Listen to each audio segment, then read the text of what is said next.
Georgina Flores es investigadora del Instituto de Investigaciones Sociales de la Universidad Nacional Autónoma de México. Es profesora de los programas de posgrado de Ciencias Políticas y Sociales y de Música de la misma universidad. Ha llevado a cabo proyectos relacionados con la construcción de la identidad y las tradiciones musicales en comunidades rurales e indígenas en México. Sus investigaciones incluyen estudios críticos del patrimonio, la construcción de identidades culturales a través de la música y la participación ciudadana en políticas culturales. Ha publicado libros, capítulos de libros y artículos de revista que abordan estos temas, y ha coordinado grabaciones de música y bailes tradicionales de México. Muy buenas tardes, soy Georgina Flores Mercado, investigadora del Instituto de Investigaciones Sociales de la UNAM, ubicado en la Ciudad de México. Me da mucho gusto estar aquí con ustedes y agradezco enormemente la invitación que me han hecho para compartir algunas experiencias en torno a la concepción de la muerte que se tiene en México. ¿Cuáles son las prácticas de Día de Muertos en México? Es muy importante señalar que de ninguna manera podemos decir que todas las familias mexicanas practican o tienen la misma concepción de la muerte y por lo tanto la manifiestan de la misma forma en todo el país. La diversidad cultural que hay en México es es el punto de partida de esta exposición y por lo tanto no podemos dar una visión homogénea de este tipo de creencias y de manifestaciones culturales.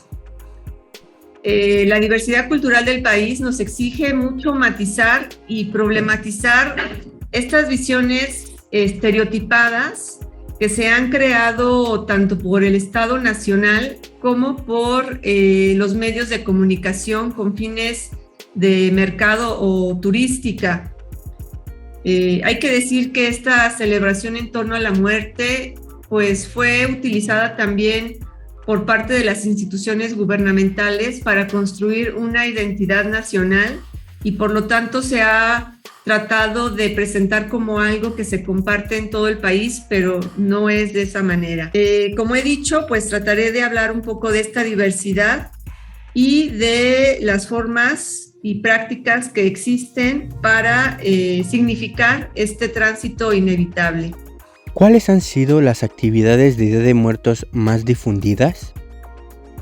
Sin duda, las prácticas de los pueblos indígenas han sido las más difundidas, pero este tipo de rituales o de celebraciones o expresiones, como lo queramos llamar, también lo vamos a encontrar en las ciudades, en los panteones urbanos, donde decenas de familias se dan cita entre el 1 y 2 de noviembre para visitar a sus difuntos que se encuentran enterrados en estos espacios. Es importante decir que muchas de estas prácticas están entretejidas con visiones o concepciones que antecedieron la llegada de los españoles a México, pero sobre todo actualmente están impregnadas también de lo que se difunde a través de medios de comunicación, así como de procesos de migración hacia los Estados Unidos, donde México pues tiene una larga trayectoria de migrantes hacia ese país. Todas estas expresiones son valiosas y todas son auténticas, ninguna puede verse como más o menos, con mayor o menor poder de autenticidad. Y como digo, en estos panteones urbanos también vamos a encontrar este tipo de expresiones donde las familias se dan lugar para adornar sus tumbas, las tumbas de sus difuntos, estos como forma de conmemoración y de encuentro social y familiar con ellos y con ellas. Estas expresiones pueden ir desde dejar una veladora hasta hacer sofisticados adornos con flores se dedica la gente a arreglar la tumba, a pintarla, a dejarla en buen estado, y la diversidad de formas de expresar el cariño y el recuerdo hacia estos seres que se fueron ya son muy amplias y diversas, y también pues depende mucho de la posición social y económica que tienen esas familias. Por lo cual, pues encontraremos, si bien sobre todo el adorno con flores, pues encontraremos también otro tipo de adornos, como podemos ver en esta fotografía. Las expresiones también dependerán de la edad del difunto, si son niños o si son adultos. La mayor parte de estas expresiones están enmarcadas dentro de la religión católica. Es la religión que la mayoría de los mexicanos profesa. No puede faltar también en los panteones la circulación de tríos o de tríos musicales o de mariachis o de otro tipo de agrupaciones como conjuntos o bandas que están ahí esperando ser contratados para alegrar este momento familiar y este encuentro con los que ya partieron. Es común encontrar afuera de los panteones o de los mercados la venta de flores como cempasúchil. Esta palabra viene del náhuatl y significa flor de 20 pétalos, así como la flor de terciopelo, que es color magenta, o la nube, que es blanca y se suele utilizar para las tumbas de los niños o las niñas. También encontramos las veladoras, que son fundamentales en estos momentos, y las conocidas calaveritas de azúcar que se ponen en las ofrendas y que al finalizar esta celebración se comparten sobre todo con los niños para hacer comidas por ellos.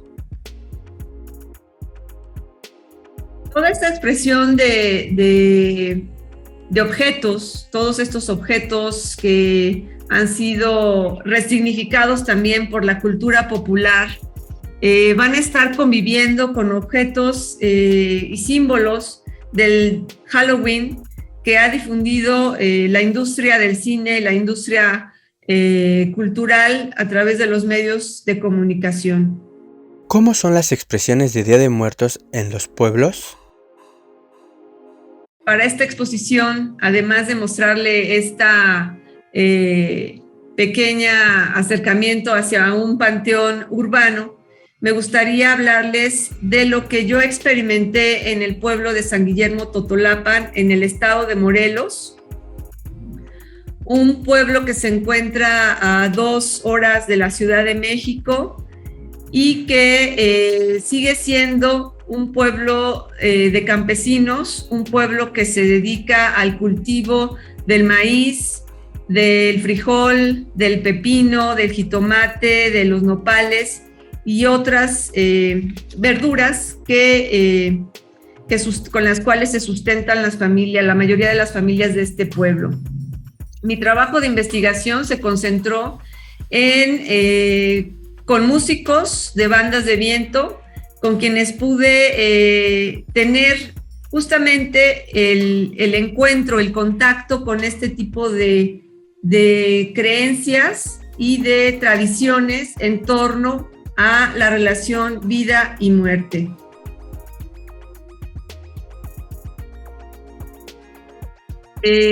Si bien Totolapan ya no se reconoce como pueblo indígena, sí es importante decir que los rituales que ahí se llevan a cabo de alguna forma siguen presentando y siguen reproduciendo tradiciones o cosmovisiones previas a la llegada de los españoles, pero que evidentemente con el proceso de colonización se fueron trenzando con esa visión católica, pero que en estas comunidades fue justamente a través de la religión como pudieron permanecer y resistir.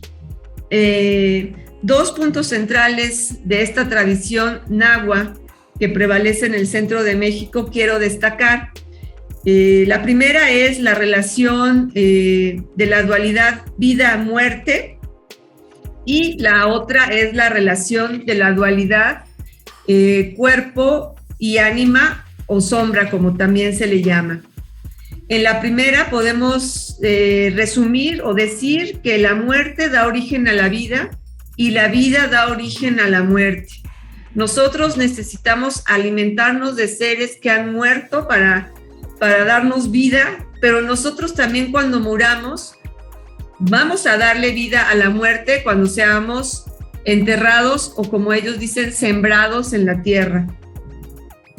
Entonces encontramos una interdependencia entre el mundo natural humano y el mundo sobrenatural o sagrado.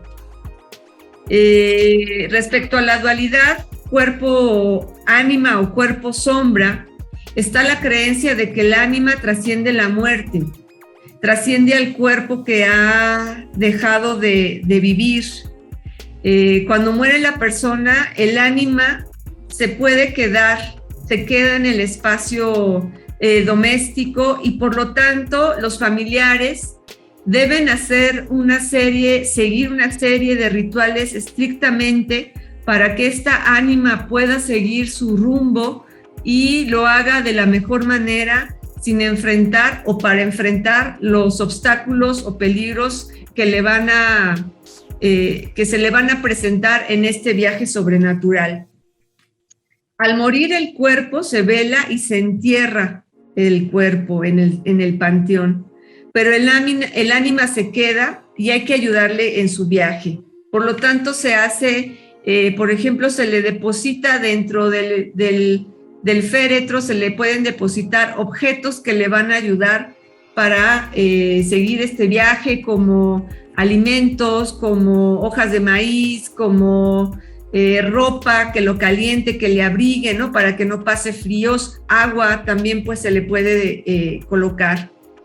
Estos rituales, bueno, dependen de las familias y dependen de la edad, la clase social, la posición social que tuvo esta persona en su comunidad, así como el tipo de muerte, que pudo haber sido natural, accidental, o que pudo haber muerto de manera violenta.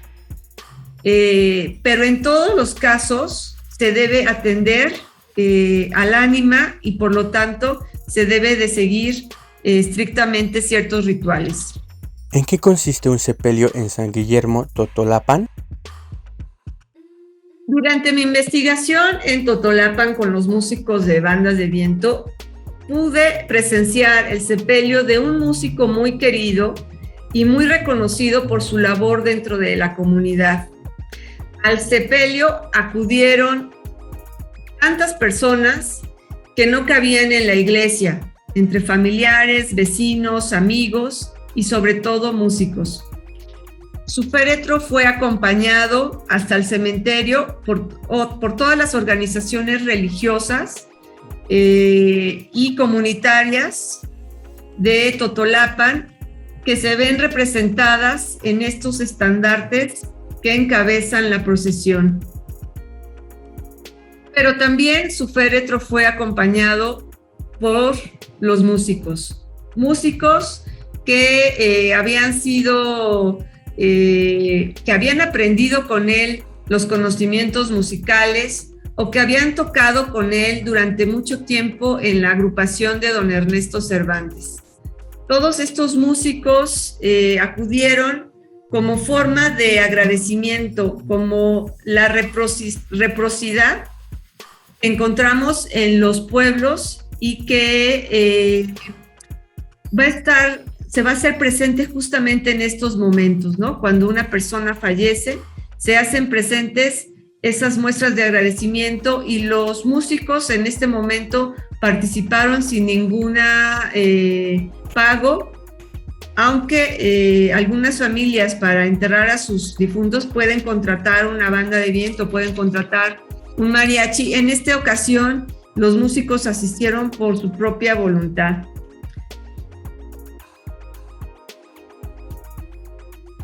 durante el entierro de don Ernesto, cuando fue depositado el féretro en la tierra, en ese momento empezaron a sonar los sones de Chinelo, que son unos sones, es música tradicional del estado de Morelos, que se suele tocar durante los carnavales y que es muy querida y muy apreciada por los habitantes de este estado.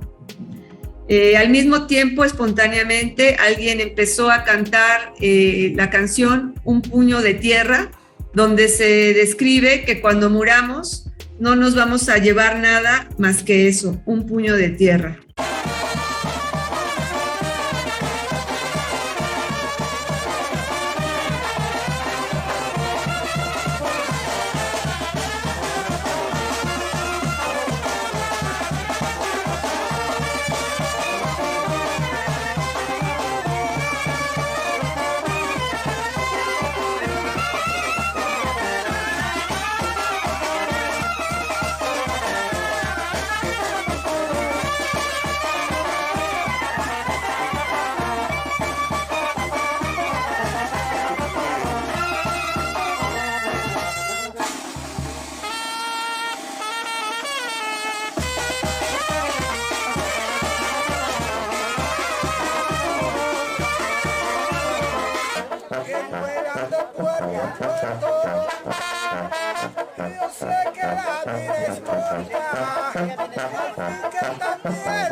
¿Cómo se conmemora el primer año del difunto? Otro de los momentos importantes en la relación vida-muerte es la conmemoración del año que ha pasado una vez que murió la persona. Cuando se cumple un año de muerto, se le llama a este momento el cabo de año. Es un momento muy importante porque la persona ya cumplió un año de estar muerta y se considera que el ánima ya recorrió su camino y han consolidado su integración al mundo sobrenatural. En este momento, la ceremonia o ritual constituye nuevamente una reunión simbólica entre familiares y la sombra de la persona que ha fallecido. En Totolapan pude presenciar esta celebración con el cabo de año del señor Julio Martínez, quien también fue músico clarinetista y trompetista de esta población. Sus familiares lo que hicieron fue primero colocar una cruz con cal, donde el ataúd había estado durante su velorio dentro de la propia casa. Posteriormente se hizo una cruz con flores. Aquí estamos viendo a su viuda, sahumarlo, ¿no?, con copal, limpiar el espacio para que luego fuera colocada por los padrinos de cruz, la cruz que iba a ser la definitiva y se iba a llevar al panteón. La celebración de cabo de año es tan importante como cuando fallece la persona y se suele convocar, los familiares llegan a este momento y ayudan a cocinar, sobre todo las mujeres, hacen distintos platillos para todas las personas que van a participar en los rezos que se van a llevar a cabo en este momento. Entonces, en esa familia pues se hicieron tamales, se hizo chocolate, se hizo café, se elaboraron también platillos como mole, arroz, y una vez finalizada esta labor culinaria, a la primera persona que se le lleva la comida es al difunto, en este caso al señor Julio Martínez, y se le hacen sus tortillas y se le ponen al lado de la cruz, donde ya también están las veladoras. Después de haber llevado el alimento al difunto, se empieza a compartir toda esta alimentación, toda esta comida que se preparó a todas aquellas personas que se van a acercar a realizar los rezos.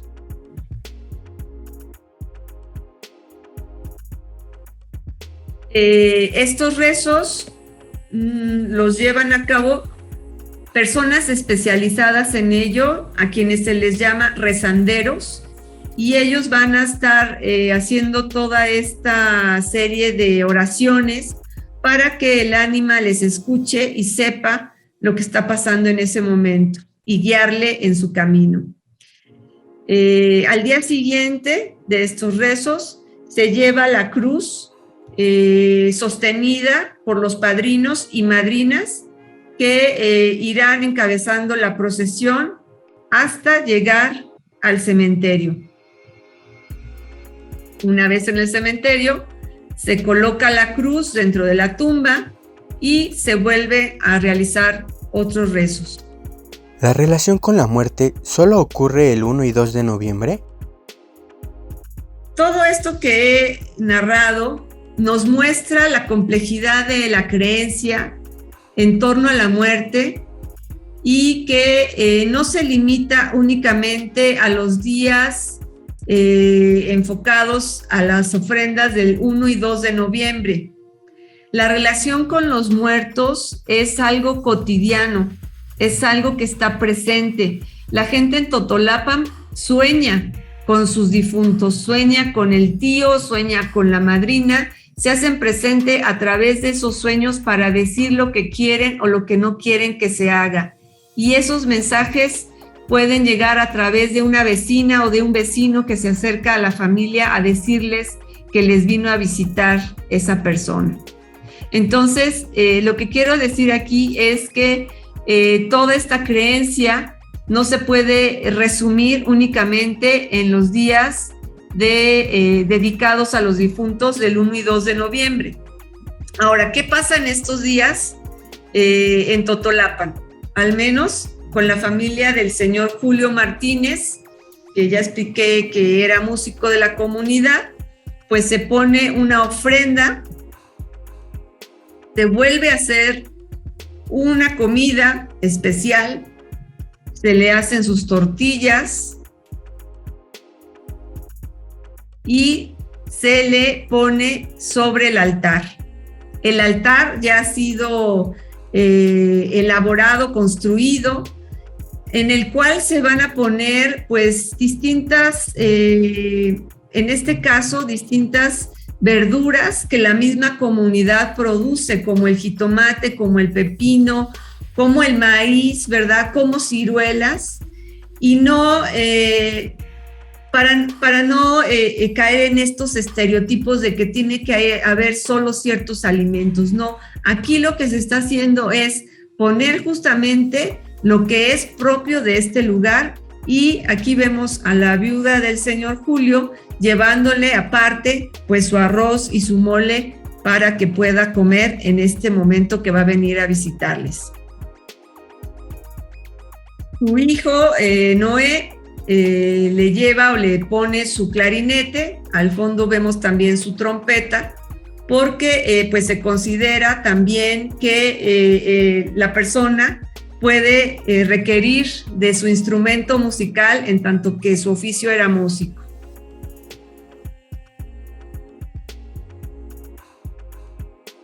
Los altares pueden variar de una familia u otra. Si bien vamos a encontrar algunos símbolos o objetos similares como las flores de cempasúchil, como las flores de terciopelo o la nube, las veladoras, ¿no? Pues cada familia también como siente y como entiende esta tradición la va a expresar. Por ejemplo, en esta otra ofrenda, en este otro altar, también de una familia de Totolapan, lo que hizo la señora de la casa fue poner una vela por cada uno de sus fallecidos. Y eso pues le da otra dimensión a esta ofrenda, ¿no? ¿Qué significa pedir ofrenda? En el pueblo de Totolapan se lleva a cabo lo que se llama pedir ofrenda. Y para hacer esta petición de ofrenda, los niños, algunos jóvenes, sus familias, van de casa en casa tocando la puerta para pedir que se les comparta un poco de la ofrenda que tienen cada familia. Para ello, pues se recrea una canción regional tradicional que se llama La Muerte y que a partir de versos de cierta forma divertidos, los niños y sus familias suelen pedir que se les dé un poquito de esa ofrenda que tienen ahí, de esa fruta o de esos dulces para podérselos llevar ellos. El señor Bartolo Carmona, quien fuera también músico de Totolapan, nos compartió esta canción que él aprendió cuando él era niño y que pues es una canción con muchos versos. Nos compartió unos versos que también queremos presentarles aquí. Ese muerto borrego que pusiste en el altar, vete a ver dónde lo escondes, porque me lo quiero llevar para cena con canela de azar, para las personas que gustan llevar. Llegaron los parranderos que han venido, o de repente no despedimos dinero, solo un trago de aguardiente para cena comprar canela de azar. ¿Cómo le va? No, porque veo mucha gente se vaya a usted a molestar, pasen a comprar canela de azar para las personas que gusten llevar. En el puerto de Acapulco mataron a una ballena, más a mi bolsa porque aún no se nos llena, pasen a comprar canela de azar para las personas que gusten llevar. Pobrecita de la muerte, ya le duele su cabeza y si quieren que le baile le tendrán que dar su cerveza. Pasen a comprar canela de azar para las personas que gusten llevar. Ya nos vamos señor casero, ya nos vamos al otro sendero y si Dios nos presta vida hasta el año veniremos, pasen a comprar canela de azar para las personas que gusten llevar. A ver, fuerza.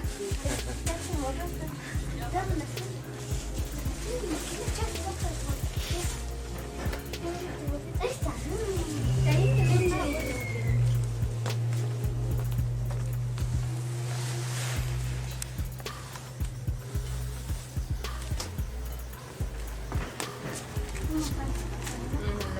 Gracias. Sí, pásale. Adiós.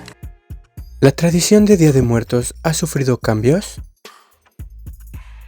Bueno, lamentablemente este tipo de tradiciones, este tipo de creencias, que si bien están para construir comunidad, para construir vínculos sociales en estas poblaciones, tanto rurales como urbanas, pues lamentablemente se han visto apropiadas por el mercado de los medios masivos de comunicación o por el mercado del cine, ¿no? Como Walt Disney.